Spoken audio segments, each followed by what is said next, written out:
Okay, let's talk about isolation. Yes, isolation in your relationships.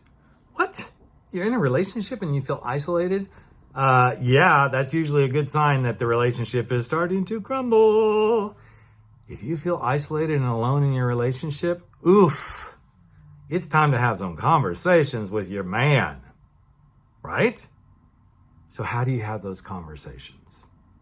How do you share this feeling of isolation?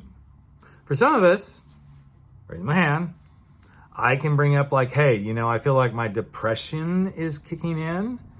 That's kind of a sign to my husband that, hey, I'm feeling a little bit like isolated and alone. And I'm learning to say it a little bit better, like I'm feeling really lonely right now.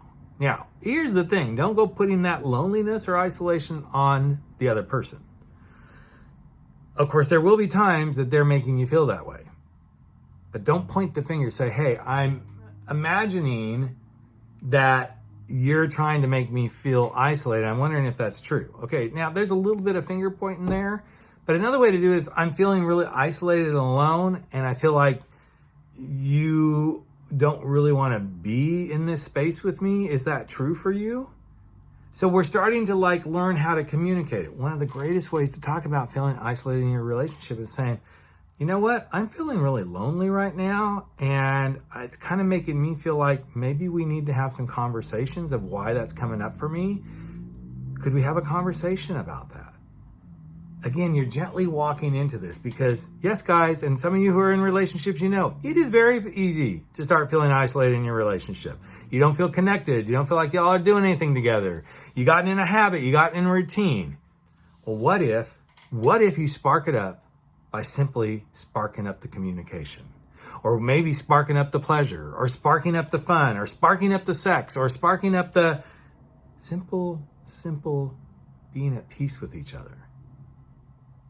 One of the things I said not long ago to my husband is, it was a quiet evening, and I said, this feels really good. What feels really good? Just being quiet and still with each other. Probably a while back. Now I'm saying, it wasn't that long ago, but it was a while ago that I said that. Maybe I need to say that again. If you need to say what's driving you to feel like isolation, then let that need to say come forth. And if you need some help having how to navigate those kind of conversations, hit me up. I'd love to coach you around that. rickclemens.com. That's where you can find me. But what is one thing that you're feeling really isolated about right now that maybe a conversation could help? Let's have a talk. A talk. Take care. Bye.